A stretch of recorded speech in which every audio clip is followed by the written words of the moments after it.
Hello बच्चा party और first of all good evening to all of you. मैं हूं आपका देवेंद्र मिश्रा और हम लोग जो है आज की क्लासेस को कंटिन्यू करते हैं। बच्चों, बहुत इंपॉर्टेंट है कि आप चीज़ों को बेहतर करो, बेहतर कॉन्सेप्ट करो।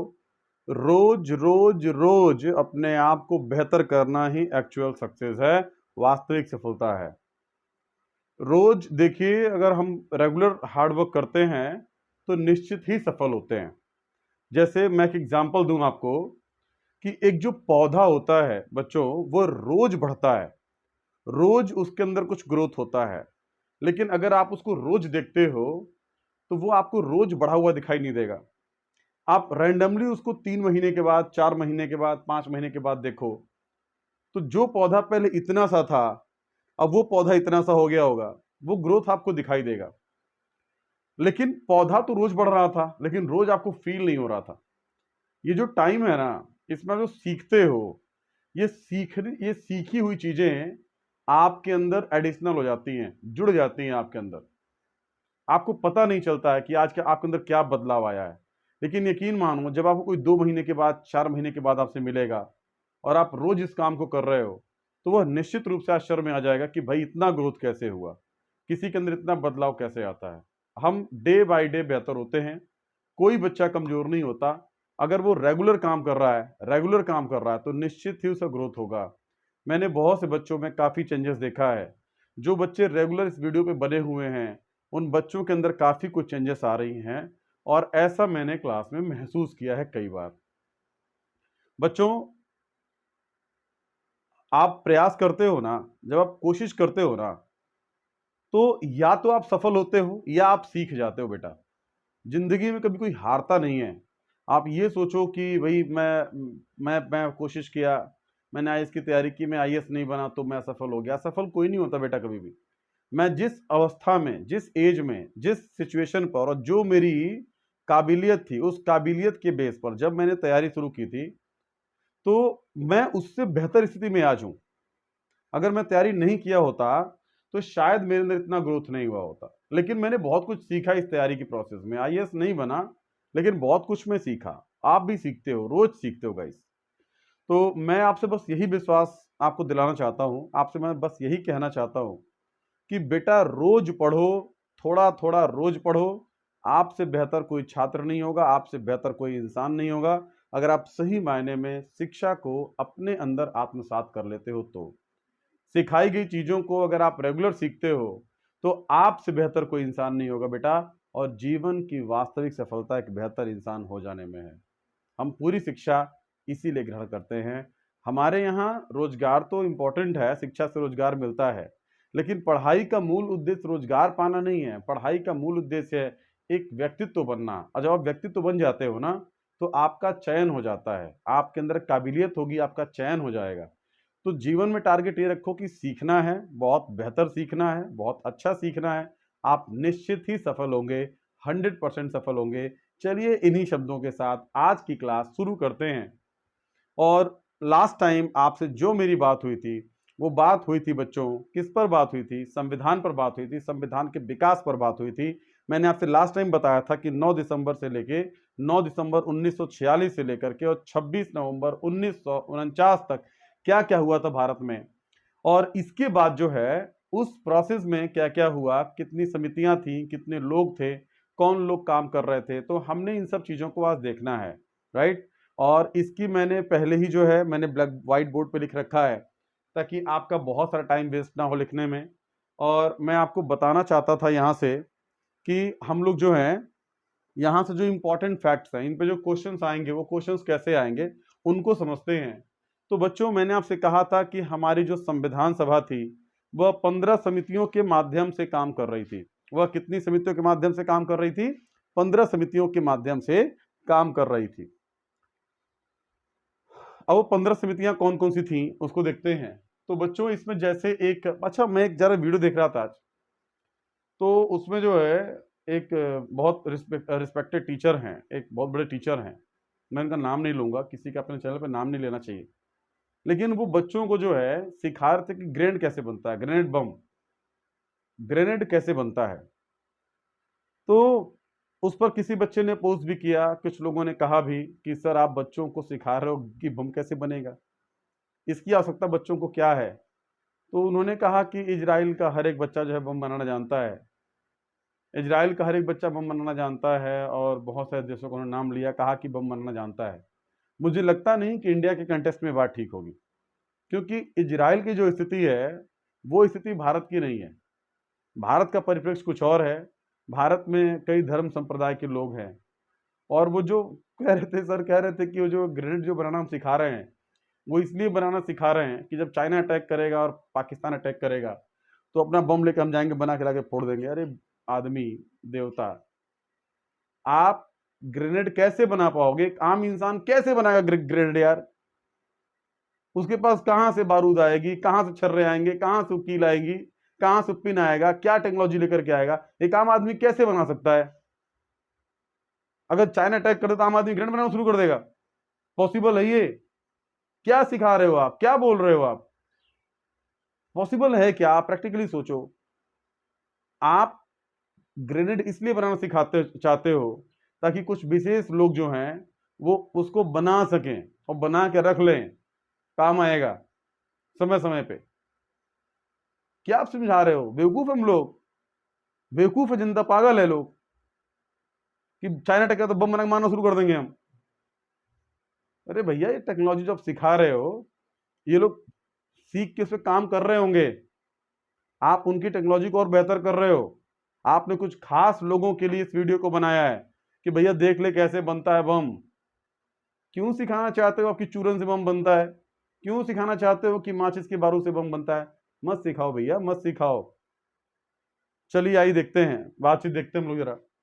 भैया ये जो प्रारूप समितियां हैं, सॉरी ये जो समितियां हैं, तो बच्चों इनकी संख्या है 15। ये समितियां हैं, इनकी संख्या है 15। और ये कौन कौन सी समितियां हैं? तो बच्चों समितियां क्या थी, सबसे पहले तो आप ये जानो कि भाई भारत के अंदर जो संविधान सभा काम कर रही थी, उनकी जो संख्या थी बच्चों, उनकी संख्या थी कितनी? 299।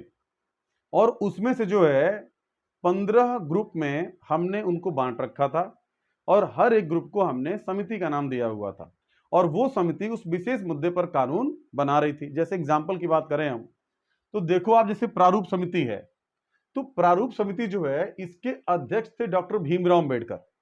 इसके अध्यक्ष थे डॉक्टर भीमराव अंबेडकर। अब बच्चों प्रारूप समिति को मैंने थोड़ा सा यहाँ पे एक्सटेंड किया है। आप देखो तो जो प्रारूप समिति थी उसमें जो कुल सदस्य थे, इनकी संख्या थी 7।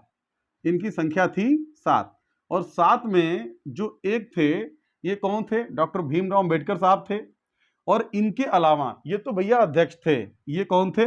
ये अध्यक्ष थे बी आर अंबेडकर साहब जो हैं, वो अध्यक्ष थे किस समिति के?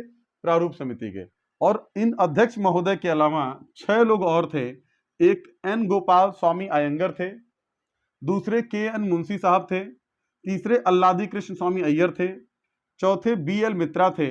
बी एल मित्रा को किसी कारणवश जो है संविधान सभा से, समिति से उनको रिमूव कर दिया गया, इनको प्रारूप समिति से हटा दिया गया, और इनके जगह पर जो है एम एन राव को लिया गया। तो ये बात आपको ध्यान रखना है, एग्जाम में क्वेश्चन बन सकता है कि प्रारूप समिति से निम्नलिखित में से किस एक व्यक्ति को रिप्लेस किया गया, यानी कि उनको हटाया गया और उनके जगह पर एम एन राव को लिया गया। तो एम एन बी एल मित्रा के स्थान पर एम एन राव को लिया गया। बच्चों ये जो डीपी खेतान साहब थे, ये डीपी खेतान साहब की बीच में ही जो है असामयिक मृत्यु हो गई थी, और इस मृत्यु के कारण इनके जगह पर जो है टीटी कृष्णामाचारी को लिया गया, और ये जो है ये हमारे प्रारूप समिति के सदस्य बने। तो एक्चुअली डीपी खेतान साहब को रिप्लेस, मतलब ये नहीं रहे, और इनके बाद जो है टीटी कृष्णामाचारी साहब जो हैं, ये जो है क्या बने? ये हमारे समिति के सदस्य बने। किसके? प्रारूप समिति के। आप यहां से आगे आते हो तो जो 7वें मेंबर थे वो सैयद मोहम्मद सादुल्ला साहब थे। तो ये कुल मिलाकर के 1 2 3 4 5 और 6 लोग थे जो कि हमारी प्रारूप समिति के सदस्य थे, और उसमें से एक अध्यक्ष थे हमारे डॉक्टर बी आर अंबेडकर साहब। बच्चों मैं आपसे एक बात कहना चाहता हूं कि ये प्रारूप समिति थी क्या? प्रारूप समिति का गठन क्यों किया गया था? देखो बच्चों, प्रारूप समिति वो समिति थी, प्रारूप का मतलब इंग्लिश में होता है फ्रेमिंग कमेटी। प्रारूप समिति का मतलब होता है फ्रेमिंग कमेटी। तो जो फ्रेमिंग कमेटी थी जिसने संविधान के स्ट्रक्चर को तैयार किया कि हमारे संविधान में किन किन बातों को रखा जाना चाहिए। जरा 1 मिनट गैस टाइम दीजिएगा।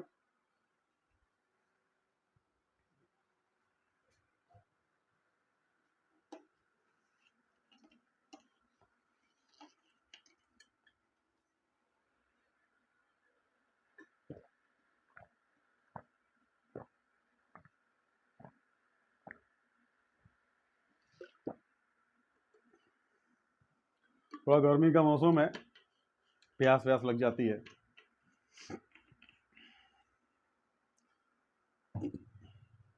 थोड़ा गर्मी का मौसम है, प्यास व्यास लग जाती है, तो पानी वानी पी के पढ़ाते रहना चाहिए। बेवजह मान लो गला वाला सूख जाए तो क्या फायदा है। तो भाई मैं आपसे ये कह रहा था कि जो ये प्रारूप समिति थी, तो ये समिति बहुत इंपॉर्टेंट थी।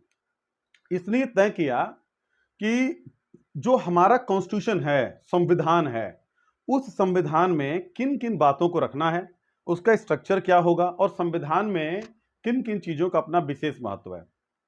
तो ये समिति कई दृष्टिकोण से इंपॉर्टेंट थी। इसीलिए जो है अक्सर कहा जाता है कि जो हमारे संविधान के निर्माण करता है उसमें उनको जो है हम लोग बी आर अम्बेडकर साहब को मानते हैं, लेकिन ये कहना उचित नहीं होगा, न्यायोचित नहीं होगा, क्योंकि संविधान का निर्माण तो देखिए संविधान सभा ने किया है, लेकिन उसमें जो अंबेडकर साहब का काम था वो बहुत ही प्रीसियस था, बहुत महत्वपूर्ण था। इसीलिए उनको जो है ये भी कहा जाता है कि उन्होंने संविधान का निर्माण किया। ऐसा इसलिए लोग बोलते हैं क्योंकि उनके पास जो काम था दैट वाज वेरी इंपॉर्टेंट। बच्चा, अगर हम यहां से आगे बढ़ते हैं तो दूसरी समिति थी संघ शक्ति समिति।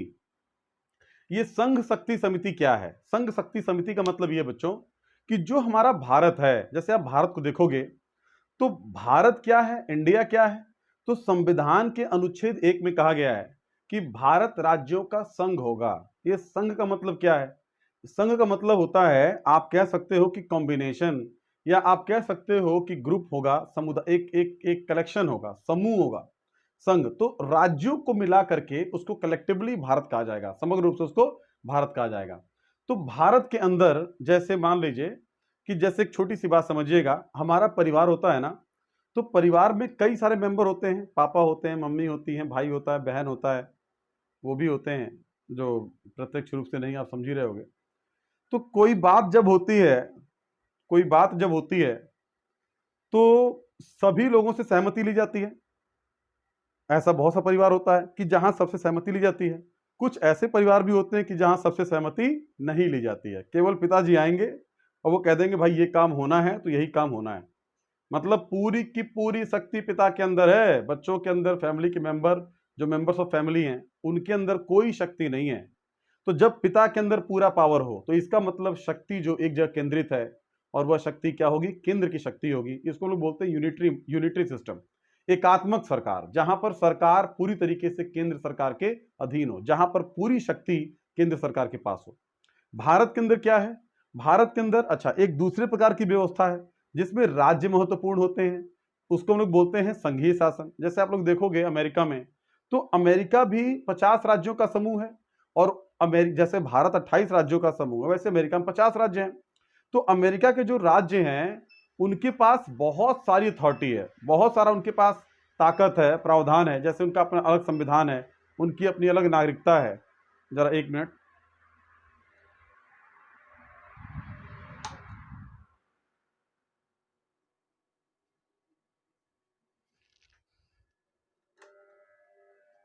तो उनके पास अपनी बहुत सारी शक्ति है। जैसे अमेरिका में राज्यों के पास बहुत सारा पावर है, तो वो राज्य जो हैं वो चाहे तो संविधान से अलग हो सकते हैं, वो चाहे तो अपने आप को वो चाहे तो वो संविधान से अलग हो सकते हैं, वो चाहे तो भाई उनकी एक अपनी अलग नागरिकता है। तो जो अमेरिकन राज्य हैं उनके पास बहुत विशेष पावर है, बहुत विशेष अथॉरिटी है, तो वहां पर केंद्र थोड़ा कमजोर है। तो जब ऐसी व्यवस्था होती है तो वहां पर बोलते हैं संघीय शासन है। लेकिन भारत के अंदर क्या है कि शक्ति राज्यों के अंदर भी है और शक्ति केंद्र के अंदर भी है। यानी कि कुछ मुद्दों पर निर्णय केंद्र सरकार लेगी, कुछ मुद्दों पर अथॉरिटी राज्य सरकार को है।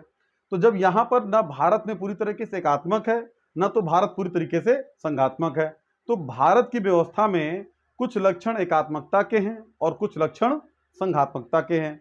तो भारत इसीलिए बोलते हैं कि क्वाजी फेडरल है, अर्ध संघात्मक है। क्यों? क्योंकि भारत के अंदर दोनों के लक्षण है, आधा एकात्मक है, आधा संघात्मक है, इसलिए भारत को बोलते हैं अर्ध संघात्मक। India shall be union of states, Bharat राज्यों का संघ होगा, लेकिन ये कैसी व्यवस्था? ये अर्ध संघात्मक व्यवस्था है, क्वाजी फेडरल सिस्टम है इंडिया के अंदर। तो बच्चों ये बात हो गई। अब इसमें संघ के पास क्या शक्तियां होंगी, उस शक्ति को डिसाइड करने वाली जो कमिटी थी, उस कमिटी के अध्यक्ष कौन थे? तो वो उस कमिटी के अध्यक्ष कौन थे? जवाहरलाल नेहरू साहब थे। ठीक है बच्चों, आप यहां से आगे आओ। तो संघ संविधान समिति, संघ संविधान समिति यानी कि केंद्र सरकार का जो संविधान है, उस समिति के अध्यक्ष कौन है? तो उसके भी जवाहरलाल नेहरू साहब ही थे।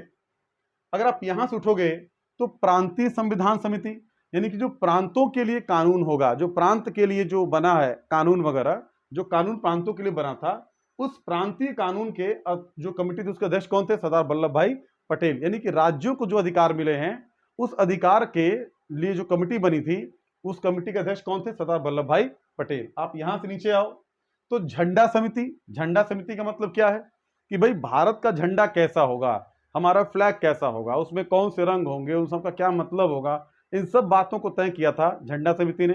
तो झंडा समिति के अध्यक्ष थे डॉक्टर राजेंद्र प्रसाद। कई किताबों में जेबी कृपलानी भी दिया हुआ है। एक विवादास्पद मुद्दा है ये। तो अभी फिलहाल जो है यूपी पीसीएस जो है, यूपी आयोग, वो झंडा समिति के अध्यक्ष डॉक्टर राजेंद्र प्रसाद को मानता है, इसलिए हमने इसका आंसर ये लिया हुआ है। राइट। आप यहां से आगे बढ़ोगे तो रियासत समिति, इसके अध्यक्ष कौन थे? डॉक्टर राजेंद्र प्रसाद। देसी रियासत समझौता समिति, इसे कौन थे? यही डॉक्टर राजेंद्र प्रसाद। संचालन समिति, संचालन समिति क्या भैया? कि जो संविधान सभा काम कर रही है, वो काम कर रही है तो कैसे काम कर रही है, उसमें कोई डिस्प्यूट हुआ, कोई दिक्कत हुआ, तो उस डिस्प्यूट को, उस दिक्कत को हल करने का जो काम करेगी, वो कौन करेगी? संचालन समिति करेगी। तो इसके अध्यक्ष कौन थे? डॉक्टर राजेंद्र प्रसाद थे। आप यहां से नीचे आओगे तो जो आवास समिति है, इसके अध्यक्ष कौन थे? वी पी पट्टाभी सीतारमैया साहब थे। आप यहां से नीचे आओ तो मूल अधिकार एवं अल्पसंख्यक समिति, तो इसके अध्यक्ष थे सरदार वल्लभ भाई पटेल। बच्चों जो मोस्ट इंपॉर्टेंट थिंग है, जो सबसे इंपॉर्टेंट थिंग हमारे संविधान का, वो हमारा मौलिक अधिकार है। क्या बच्चों? मौलिक अधिकार। मौलिक अधिकार अगर नहीं होता तो बच्चों बहुत समस्या होती देश के अंदर। भाई साहब जरा सोचो कि आजादी से पहले जमींदार साहब घर पे आते थे और हरिया गोबरी धनिया मंगरू को बोल, चल खेत में खेती करना है, उठ चल खेती करना है, खेत काटना है, धान काटना है, गेहूं काटना है। जबरिया पकड़ के लेके जाके मजदूरी करवाते थे। हरिया मंगरू क्या कर सकते थे? जी साहब जी मैं करके जाते थे। आज अगर कोई चाहे तो क्या कोई किसी से जबरदस्ती खेतों में मजदूरी करा सकता है? करा सकता है क्या?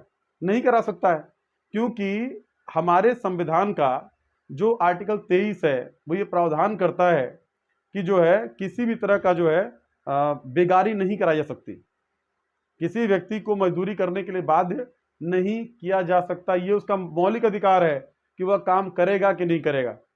हम उसको बाध्य नहीं कर सकते, हम मानव दुर्व्यापार नहीं कर सकते, मानव खरीद बेच नहीं सकते, बलाश्रम नहीं करा सकते, किसी से जबरदस्ती काम नहीं करवा सकते। तो आज भारतीय संविधान ने गरीब आदमी को, कमजोर आदमी को बहुत सारी ताकत दी है। जैसे आज हम किसी का जीवन नहीं छीन सकते, हम किसी को बोलने से नहीं रोक सकते, चाहे वह कितना ही गरीब हो, चाहे वह कितना ही अमीर हो, चाहे कुछ भी हो, वह किसी पद पर बैठा हो, चाहे बहुत छोटा आदमी हो। समाज का छोटे से छोटा व्यक्ति और बड़े से बड़ा व्यक्ति, कोई भी जो है वह अपनी बात को रखने का अधिकारी है, वह अपनी बात को रख सकता है। तो ये जो अथॉरिटी मिली हुई है, ये भारतीय संविधान ने अथॉरिटी दी है, मौलिक अधिकारों ने यह अथॉरिटी दी है। तो बच्चों मौलिक अधिकार बहुत बेहतरीन चीज है कि नहीं है? तो मौलिक अधिकार जो हैं, ये व्यक्तियों को सशक्त करते हैं देश के खिलाफ, देश के खिलाफ नहीं, राज्य सरकार के सामने व्यक्तियों को मजबूत करते हैं, सरकार के सामने व्यक्ति के अधिकारों को सुनिश्चित करते हैं मौलिक अधिकार। That is very important to us, वो बहुत ज्यादा हमारे लिए महत्वपूर्ण है। तो इस समिति के जो अध्यक्ष थे साहब, वो कौन थे? वो सरदार वल्लभ भाई पटेल थे। आप यहां से नीचे आते हो तो मूल अधिकार संबंधी एक उप समिति थी। उप समिति, इसके अध्यक्ष कौन थे? तो जेबी कृपलानी साहब थे।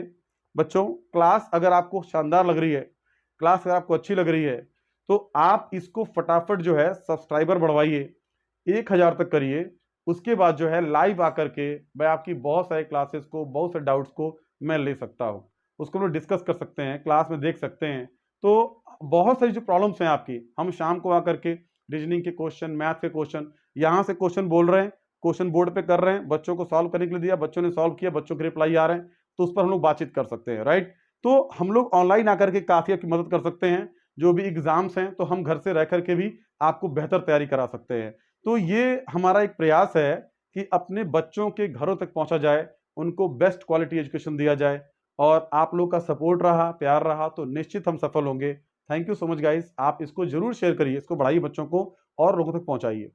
अगर हम आगे देखें यहां से, तो मूल अधिकार संबंधी उप समिति जो है कौन है, उसके जेबी कृपलानी साहब हैं।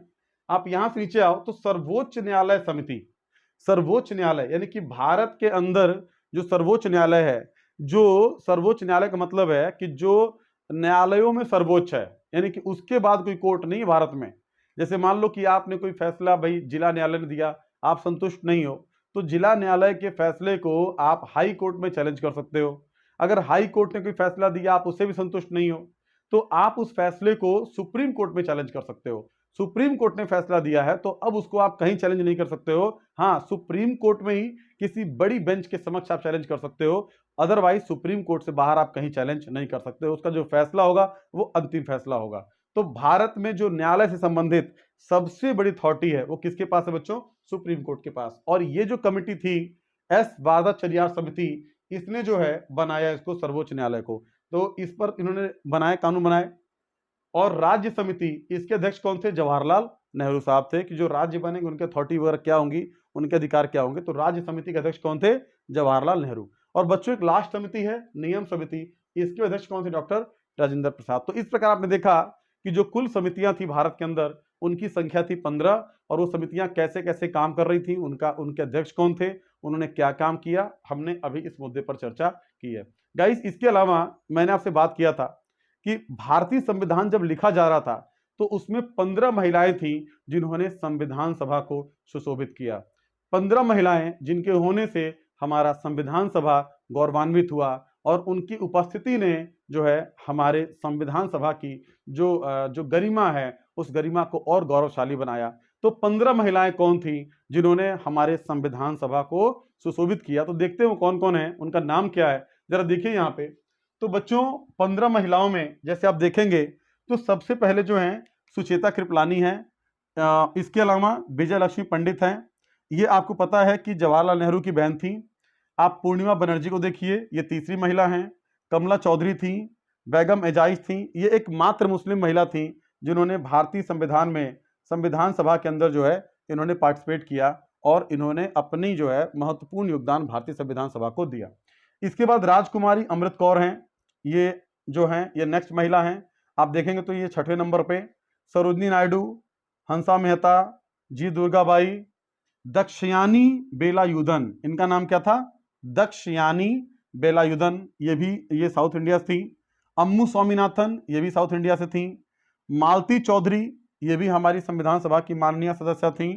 रेणुका राय, आप भी थी। लीला राय और एली मस्करनी, ये जो 15 महिलाएं हैं, ये 15 महिलाएं हमारे संविधान सभा का हिस्सा थी। लेकिन जब संविधान सभा की अंतिम बैठक हुई थी 24 जनवरी 1950 को, तो उस समय संविधान सभा में कुल 7 महिलाएं उपस्थित थी। आप यहां से अगर आगे बढ़ते हो तो एक बात मुझे आपको और बतानी थी। इसके अलावा जैसे बच्चों अभी हम लोग नेक्स्ट वीडियो में इस बात की चर्चा करेंगे कि भारतीय संविधान का जब निर्माण हुआ तो हमने किन किन देशों से क्या क्या लिया था। जैसे हमने यूएसए के संविधान से क्या लिया, हमने वहां से जो है कनाडा से क्या लिया, जापान से क्या लिया, फ्रांस से क्या लिया, या हमने जर्मनी से क्या लिया, या डीपीएसपी हमने कहां से लिया, आयरलैंड से क्या लिया। तो इन तरह की सारी बातों को अभी हम लोग नेक्स्ट वीडियो में चर्चा करेंगे। इसके अलावा जो हमारा अंतरिम मंत्रिमंडल था, यानी कि जब हमारा 1951-52 में चुनाव हुआ, तो 1951-52 से पहले जो हमारी जो संसद जो गठित हुई थी, उस संसद में कौन से सदस्य किस पद पर थे, एक अंतरिम सरकार के कौन से मंत्री थे, या पहली बार जब सरकार बनी तो कौन सा व्यक्ति किस पद पर था, इन बातों की चर्चा हम लोग नेक्स्ट वीडियो में करेंगे। मुझे उम्मीद है आपकी वीडियो पसंद आई होगी। Thank you so much for like share and subscribing. Thank you so much guys. Keep love, keep support to this channel. I will wait for you. Thank you so much.